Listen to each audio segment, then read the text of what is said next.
সম্মানিত উপস্থিতি, আপনারা শৃঙ্খলা ঠিক রাখুন। আপাকে চৌটার রাস্তা তৈরি করে দেন। আপাকে চৌটার রাস্তা তৈরি করে দেন। সম্মানিত উপস্থিতি, আপনারা জানেন দীর্ঘদিন আউযু বিল্লাহি মিনাশ শাইতানির রাজিম। বিসমিল্লাহির রহমানির রহিম। সম্মানিত আড়াইশিদা ইউনিয়নের ভোটার, আপনারা দীর্ঘ সময় অপেক্ষা করেছেন আমার জন্য। পুরো মাঠ আজকে কানায় কানায় ভরা। আমি জানি না কত হাজার লোক এখানে আছে। আমি আল্লাহর কাছে দোয়া করি, আল্লাহ যেন আপনাদের দোয়া কবুল করেন। আল্লাহ যেন এই মার্কাকে আগামী 12 তারিখ জয়যুক্ত করে। প্রিয় ভাই ও বোনেরা, আপনারা দয়া করে আগামী 12ই ফেব্রুয়ারি সকাল সকাল সবাই ভোট কেন্দ্রে যাবেন এবং আপনাদের পছন্দের মার্কায় ভোট দেবেন।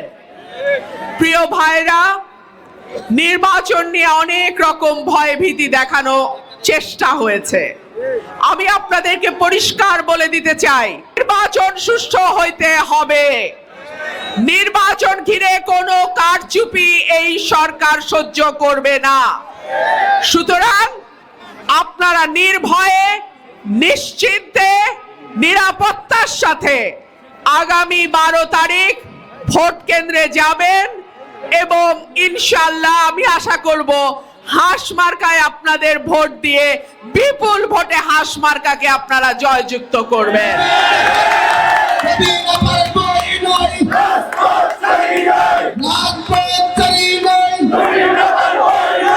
আমরা আজানের একটা বিরতি বোধহয় নেওয়া দরকার। আজান দিচ্ছে।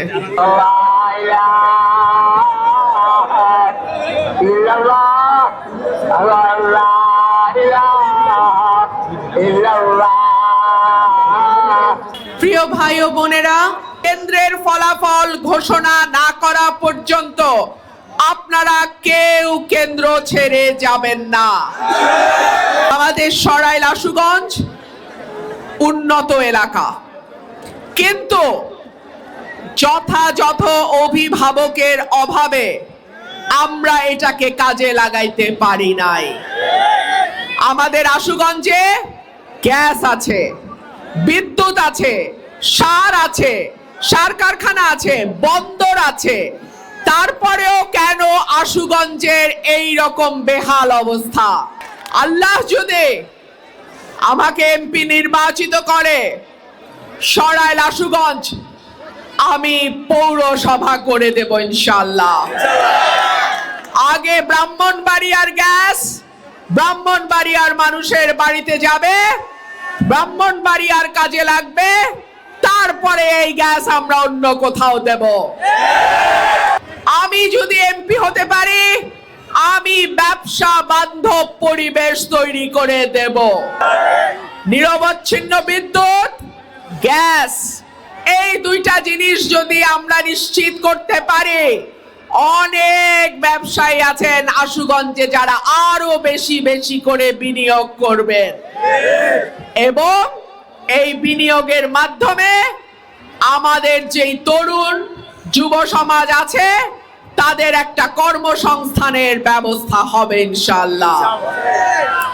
আশুগঞ্জ বন্দরকে উন্নত আধুনিক করার জন্য যা যা করা দরকার ইনশাআল্লাহ আপনাদের ভোটে এমপি নির্বাচিত হলে আমরা তাই করব ইনশাআল্লাহ। এই এলাকায় কোনো চাঁদাবাজি ধান্দাবাজি চলবে না। কোনো বালুর ব্যবসা, অবৈধ ব্যবসা চলবে না। মাদক ব্যবসা, ইয়াবা ব্যবসা, বাবা ব্যবসা, চাচা ব্যবসা চলবে না। আমার এলাকায় কোনো মামলা বাণিজ্য আমি বেঁচে থাকতে হইতে দিব না। আমি এমপি নির্বাচিত হলে কোনো নিরীহ নিরপরাধ মানুষ কারাগারে যাবে না। কেউ যদি কারাগারে থাকে তার জামিনের দায়িত্ব আমরা নেব। গত 18 মাসে আশুগঞ্জের দলের নাম এক একটা বড় দলের নাম ভাঙায়া কি পরিমাণ অবৈধ লুটপাট হয়েছে আমি সেই খবর জানি, এবং সেই লুটেরাদের এখন ঘুম হারাম হয়ে গেছে যে রুমিন ফারহানা এমপি হইলে তো আর অবৈধ ব্যবসা করা যাবে না। যারা বিশ্বাস করে রুমিন ফারহানা জীবন দিবে কিন্তু অন্যায় দুর্নীতির সঙ্গে আপোষ করবে না, আমি সেই মানুষদের কাছে অনুরোধ করব, আপনারা 11 তারিখ বিকাল থেকে 12 তারিখ ফলাফল ঘোষণা না হওয়া পর্যন্ত কেউ কেন্দ্র ছেড়ে চলে যাবেন না।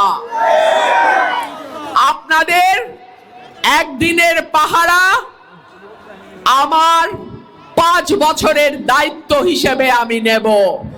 প্রিয় ভাইরা আমার, কেবল নিরাপত্তা নয়, শিক্ষা, স্বাস্থ্য, কৃষি, ব্যবসা, সামাজিক সুরক্ষা, এই সকল ক্ষেত্রে আমার নিজস্ব পরিকল্পনা আছে। যারা উদ্যোক্তা হতে চান তাদেরকে কি করে বিনিয়োগের সুষ্ঠু পরিবেশ তৈরি করে দেয়া যায় সেটাই হবে আমার নির্বাচনের প্রথম অঙ্গীকার। প্রিয় ভাইরা, আমি আমার বক্তব্য আর লম্বা করব না। বিদায় নেবার আগে একটা প্রশ্ন করি, মার্কা আছে? কোন সে মার্কা? আবার বলো, বারে বারে নাইচা নাইচা হইল না তো? বাপ চাচাদের, মা চাচিদের এইবার জিতবে, বারে বারে আবার জিতবে। সরাইল আশুগঞ্জের সবার প্রিয় তোমার মার্কা, আমার মার্কা। ধন্যবাদ, ধন্যবাদ সবাইকে।